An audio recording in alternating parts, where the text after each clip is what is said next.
Hi friends, எல்லாருக்கும் வணக்கம். நான் உங்கள் கணபதி பேசுகிறேன்.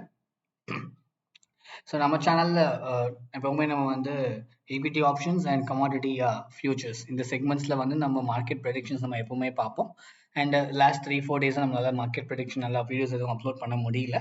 பட் எஸ், இன்னைக்கு நம்ம வந்து மார்க்கெட் இன்னைக்கு எப்படி பிஹேவ் ஆயிருக்குது, நாளைக்கு மார்க்கெட் எப்படி இருக்க போகுது அப்படிங்கிறத ஒரு சின்ன ஷார்ட் வீடியோவாக நம்ம வந்து பார்த்துடலாம். ஸோ இன்னைக்கு மார்க்கெட் பார்த்தீங்க அப்படின்னா வந்து நிஃப்டி ஃபினான்ஸை பொறுத்த வரைக்கும் வந்து மார்க்கெட் நல்லாவே ஒரு அப்சைட் மூவ்மெண்ட் நம்ம பார்த்துருக்கோம். நிஃப்டி 50லையுமே அதுதான், மார்க்கெட் நல்ல கேப் அப்பில் ஓப்பன் ஆகி மார்க்கெட் வந்து கொஞ்சம் அப்வர்ட் மூவ்மெண்ட்ல இருந்த மாதிரி தான் வந்து நான் பார்க்குறேன். ஸோ நம்ம இது பிரேக் டவுன் பண்ணி if we get into 15 minutes நீங்கள் பார்த்தீங்க அப்படின்னா வந்து மார்க்கெட் வந்து ஓப்பன் ஆனது நல்ல கேப் அப்பில் ஓப்பன் ஆயிருக்கும். பட் அதுக்கப்புறம் அப்படியே சைட் வேஸில் போன மாதிரி தான் இருந்துச்சு. But sideways with bullish movement மாதிரி தான் நான் பார்த்தேன். ஸோ மார்க்கெட் வந்து என்னை பொறுத்த வரைக்கும் கொஞ்சம் மார்க்கெட் வந்து புல்லிஷ் பக்கம் இருக்கிற மாதிரி தான் நான் பார்க்குறேன். For both Nifty 50 and for Nifty finance market வந்து நான் புல்லிஷ் பக்கம் இருக்கிற மாதிரி தான் பார்க்குறேன். மார்க்கெட் வந்து பயஸ் பக்கம் தான் இருக்குது. செல்லர்ஸ் பக்கம் மார்க்கெட் இன்னும் எனக்கு வரல அப்படிங்கிற மாதிரி நான் பார்க்கறதுனால நாளைக்கு மார்க்கெட், அதாவது நாளைக்கு வெனஸ்டே மார்க்கெட் எப்படி இருக்க போகுது அப்படின்னு பார்த்தீங்கன்னா for Nifty 50 and Nifty finance market வந்து இன்னும் கொஞ்சம் புல்லிஷ் மூவ்மெண்ட் இருக்கும். கண்டிப்பா வந்து செல்லர்ஸ் டாமினேட் பண்ண வந்து, ஏன்னா அந்த இடத்துல ரெசிஸ்டன்ஸ் காமிச்சு மார்க்கெட் வந்து கீழே இறக்குறதுக்கு ட்ரை பண்ணுவாங்க செல்லர்ஸ். ஸோ மார்க்கெட் வந்து கீழே இறங்கும். பட் ஆனால் வந்து டெஃபினட்டா மார்க்கெட் வந்து புல்லிஷ் பக்கம் தான் போகுது, பயஸ் டாமினேஷன் இருக்கும் அப்படிங்கிறது தான் என்னோட prediction for Nifty 50 and Nifty finance friends. So market நீங்கள் நல்லா ஓப்பன் ஆயிருக்குது, நல்லா கேப் அப்பில் ஓப்பன் ஆயிருக்கு, நல்லா புல்லிஷாக இருந்திருக்குது. மார்க்கெட் வந்து based on the other factors and indicators வச்சு பார்க்கும்போது நமக்கு என்ன தெரியுது அப்படின்னு பார்த்தீங்கன்னா மார்க்கெட் வந்து புல்லிஷ் பக்கம் தான் இருக்கும். எஸ், ஸ்லைட்டாக மார்க்கெட் வந்து செல்லிங் சைடு வரும். ஏன்னா வந்து ஆப்வியஸ்லி வந்து ஒரு பக்கம் போகும்போது ரெசிஸ்டன்ஸ் எடுத்து மார்க்கெட் கொஞ்சம் கீழே இருக்க ட்ரை பண்ணுவாங்க. பட் பயர்ஸ் வந்து டெஃபினட்டாக அதை திரும்ப புல்லிஷ் பக்கம் தான் எடுத்துட்டு போவாங்க அப்படிங்கிறது தான் என்னோட prediction for tomorrow for equity options friends. So இதே நம்ம வந்து காப்பர் பொறுத்த வரைக்கும் பார்த்தீங்க அப்படின்னா வந்து காப்பர் நல்ல வேரியேஷன் வந்திருக்குது. ஏன்னா மார்க்கெட் வந்து கொஞ்சம் ஒரு மாதிரி டவுனாக தான் ஓப்பன் ஆனால் அதுக்கப்புறம் திரும்ப யூஎஸ் மார்க்கெட் வந்ததுக்கப்புறம் மார்க்கெட் இன்னும் கொஞ்சம் டவுன் தான் ஆச்சு. அதுக்கப்புறம் அப்படியே மார்க்கெட் கொஞ்சம் ரெக்கவர் ஆக ட்ரை பண்ணுது. பட் ஆனால் பட் ஆனால் வந்து மார்க்கெட்டால வந்து மேலே போக முடியல. மார்க்கெட் இன்னும் அப்படியே கொஞ்சம் அந்த சைட் வைஸ் அப்படியே ஒரு ரேஞ்ச் பவுண்ட் அப்படியே தான் இருக்கான் மார்க்கெட்டால இன்னும் பயர்ஸால இன்னும் டாமினேஷன் பண்ண முடியல. ஏன்னா நீங்க நல்லா பாருங்க, மார்க்கெட் ஓப்பன் ஆயிருக்குது, பயர்ஸ் டாமினேஷன் பண்ணிருக்காங்க. பட் செல்லர்ஸ் ரொம்பவே அதை விட ஜாஸ்தியா செல்லர்ஸ் டாமினேட் பண்ணி ஸ்பெசிஃபிக்கா பார்த்தா யூஎஸ் மார்க்கெட் வந்ததுக்கு அப்புறம் நல்லாவே செல்லர்ஸ் டாமினேட் பண்ணி மார்க்கெட் வந்து கீழே தான் எடுத்திருக்காங்க. அதுக்கப்புறம் ஒரு சப்போர்ட் எடுத்து பயர்ஸ் வந்திருக்காங்க, புலிஷ் பக்கம் போக ட்ரை பண்ணியிருக்கு. பட் அதால போக முடியல அப்படிங்கிறத வச்சு பார்க்கும்போது நாளைக்கு மார்க்கெட் காப்பருக்கு எப்படி இருக்க போகுது பார்த்தீங்க அப்படின்னா, எஸ், பயர்ஸ் இருப்பாங்க. நாளைக்கு கேப் அப்லையும் ஓப்பன் ஆகலாம், கேப் டவுன்லையும் ஓப்பன் ஆகலாம். நம்மளால அட்லீஸ்ட் என்னால் வந்து அந்த ப்ரெடிக்ஷன் பண்ண முடியல, மார்க்கெட் கேப் அப்ல இருக்குமா கேப் டவுன்ல இருக்குமான்னு. But at least to an extent எனக்கு எப்படி தோணுது அப்படின்னா, எப்படி ஓப்பன் ஆனாலும் சரி, எஸ், சப்போர்ட் எடுத்து மார்க்கெட் வந்து பயர்ஸ் பக்கம் தான் போகும்.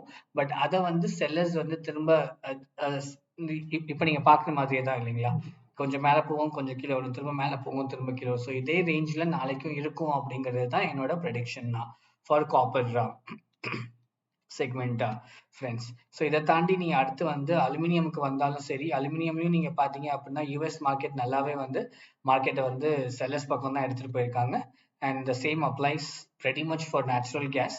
மார்க்கெட் வந்து கீழே வந்திருக்கு, அப்புறம் கொஞ்சம் பயர்ஸ் வந்திருக்காங்க. பட் ஆனால் திரும்ப மார்க்கெட் வந்து இப்போ பார்த்தீங்கன்னா செல்லர்ஸ் பக்கம் திரும்புற மாதிரி தான் இருக்கு மார்க்கெட்டு. ஸோ அதனால வந்து மார்க்கெட் வந்து ஃபார் அலுமினியமுக்கும் சரி, நேச்சுரல் கேஸ்க்கும் சரி, அட் த சேம் டைம் ஜிங்க்குக்கும் சரி, மார்க்கெட் வந்து எப்படி இருக்குன்னு பார்த்தீங்கன்னா, யூஎஸ் மார்க்கெட் இன்னைக்கு எல்லா செக்மெண்ட்ஸுக்குமே வந்து நம்ம மேஜராக ஃபாலோ பண்ணுற copper, aluminium, natural gas and zinc, இது நாலுத்துக்குமே வந்து இன்னைக்கு யூஎஸ் மார்க்கெட் எப்படி இருந்திருக்குன்னு பார்த்தீங்கன்னா வந்து கொஞ்சம் டவுன் சைடாக தான் இருந்திருக்கு மார்க்கெட்டு. பயர்ஸால வந்து அந்த அளவுக்கு டாமினேஷன் பண்ண முடியாம செல்லர்ஸ் இன்னும் மார்க்கெட்ல இருக்கிறதுனால பயர்ஸால திரும்ப மார்க்கெட்டை மேலே எடுத்துட்டு போக முடியாத காரணத்தினால நாளைக்கு மார்க்கெட் ஓப்பன் ஆகும்போது பயர்ஸோட டாமினேஷன் இருக்கும், திரும்ப மார்க்கெட்டை மேலே எடுத்துட்டு போக ட்ரை பண்ணுவாங்க. பட் கண்டிப்பா செல்லர்ஸ் அதை திரும்ப கீழே கொண்டு வர்றதுக்கு தான் வந்து ஃபுல் எஃபர்ட் இருக்கும். ஸோ என்னோட ப்ரெடிக்ஷன் வந்து நாளைக்கு மார்க்கெட் செல்லிங் சைட்ல இருக்கும். பட் பயர்ஸ் கண்டிப்பா இருப்பாங்க. ஏன்னா வந்து இன்னைக்கு த்ரூ த்ரூஅவுட் த டே பார்த்தீங்க அப்படின்னா வந்து செல்லர்ஸ் ரொம்பவே டாமினேஷன் பண்ணிட்டு இருந்தா சாரி பயர்ஸ் ரொம்பவே டாமினேஷன் பண்ணிட்டு தான் இருந்தாங்க. பட் பயர்ஸோட டாமினேஷனை தாண்டி செல்லர்ஸோட டாமினேஷன் இருந்ததுனால மார்க்கெட் நமக்கு பைரிஷ் பக்கமா தெரியுது. பட் டெஃபினட்டா பயர்ஸ் மார்க்கெட்ல இருக்காங்க ஃப்ரெண்ட்ஸ். என்னோட ப்ரெடிக்ஷன் படி பார்த்தீங்கன்னா டெஃபினட்டா பயர்ஸ் மார்க்கெட்ல இருக்காங்க. ஸோ அவங்க கண்டிப்பா மார்க்கெட்டை நாளைக்கு மேலே எடுக்க தான் ட்ரை பண்ணுவாங்க. பட் அவங்கள விட தாண்டி டெஃபினட்டா செல்லர்ஸும் இருப்பாங்க மார்க்கெட்ல. அதனால மார்க்கெட் நாளைக்கு கண்டிப்பா பேரிஷ் பக்கம் தான் இருக்கும். And this applies for aluminum, natural gas, zinc and even for copper. So டெஃபினட்டா நாளைக்கு மார்க்கெட் வந்து கொஞ்சம் அப்வர்டாகவும் போகலாம். கேப் அப்ல ஓப்பன் ஆகலாம். எவ்வளவு தூரம் கேப் அப்ல ஓப்பன் ஆகும் இல்லை கேப் டவுன்ல ஓப்பன் ஆகும்னு என்னால் சொல்ல முடியாது. பட் ஆனால் டெஃபினட்டா மார்க்கெட் வந்து எந்த செக்மெண்ட் எப்படி ஓப்பன் ஆனாலும் சரி மார்க்கெட் டெஃபினட்டா அங்கேருந்து கொஞ்சம் பயர்ஸோட ஆதிக்கம் இருக்கும். பட் அதை தாண்டி செல்லர்ஸோட டாமினேஷன் ஜாஸ்தி இருந்து மார்க்கெட் டெஃபினட்டா பேரிஷ் பக்கம் தான் போகும் அப்படிங்கிறது என்னோட ப்ரெடிக்ஷன் தான் ஃப்ரெண்ட்ஸ். ஸோ இது ஒர்க் அவுட் ஆகுதா? நம்ம பண்ண ப்ரெடிக்ஷன் இது வரைக்கும் நம்ம ப்ரெடிக்ஷன் வந்து இன்ட்ராடே ஒரு 95% நடந்திருக்குது. பேலன்ஸ் இருக்க 5% பார்த்தீங்க அப்படின்னா வித்தின் 2 or 3 days நமக்கு அது எக்ஸிக்யூட் ஆயிடுச்சு. ஸோ இது வரைக்கும் நம்ம ப்ரெடிக்ஷன் இது வரைக்கும் தப்பா போனதே கிடையாது. Yes I am very happy to say that. So டெஃபினட்டா நாளைக்கு மார்க்கெட்டோட ப்ரெடிக்ஷன் எப்படி இருக்குது, அது கரெக்டா இருக்குதா இல்லை தப்பா இருக்க போதா அப்படிங்கிறது நாளைக்கு மார்க்கெட் ஓப்பன் ஆனதுக்கப்புறம் நாளைக்கு மார்க்கெட் எப்படி பிஹேவ் ஆகுதுங்கிறத பொறுத்து நான் டெஃபினட்டா வந்து இன்னொரு வீடியோ அப்லோட் பண்றேன். என்னோட சேனல்ல இருக்க மற்ற வீடியோஸும் பாருங்க. அதெல்லாம் உங்களுக்கு பிடிச்சிருந்துச்சு அப்படின்னா மறக்காம என் சேனல் சப்ஸ்கிரைப் பண்ணிக்கோங்க. உங்க ஃப்ரெண்ட்ஸுக்கும் ஷேர் பண்ணுங்க. அண்ட் ட்ரேடிங் பத்தி கத்துக்கிட்டு நியூ கமர்ஸ் வரவங்களுக்கு இது டெஃபினட்டா ஒரு நல்ல ஒரு ஒரு என்ன சொல்றது ஒரு தேவையான ஒரு சேனலா இருக்கும் நான் நம்புறேன். ஏன்னா அவங்களோட candlestick patterns, green candle, red candle, doji candles, அப்புறம் அதோட இண்டிகேட்டர்ஸ், அனாலிசிஸ், ஸ்ட்ராட்டஜிஸ் அதை பத்தி நம்ம நிறைய டிஸ்கஸ் பண்ணிருக்கோம் நம்ம சேனல்ல. ஸோ அதை வச்சு பார்க்கும்போது புதுசா ஒரு ட்ரேடிங் பண்ண வரவங்களுக்கு அது நல்ல டெஃபினட்டா ஒரு யூஸ்ஃபுல்லான ஒரு வீடியோஸா இருக்கும் நம்ம சேனல் ப்ரொவைட் பண்ணுது அப்படிங்கறத நான் நம்புறேன். எஸ் உங்க ஃப்ரெண்ட்ஸுக்கும் ஷேர் பண்ணுங்க டெஃபினட்டா. அண்ட் எஸ் உங்களோட கமெண்ட்ஸ் நான் எப்பவும் சொல்ற மாதிரி உங்களோட கமெண்ட்ஸை கண்டிப்பா கமெண்ட்ஸ் பாக்ஸ்ல கொடுங்க. டெஃபினட்டா என்னால் எவ்வளவு சீக்கிரம் முடியுமோ நான் கண்டிப்பா அவ்வளவு சீக்கிரம் உங்களுக்கு ரெஸ்பாண்ட் பண்றேன். And as usual thanks for வாட்சிங் my videos and supporting me friends.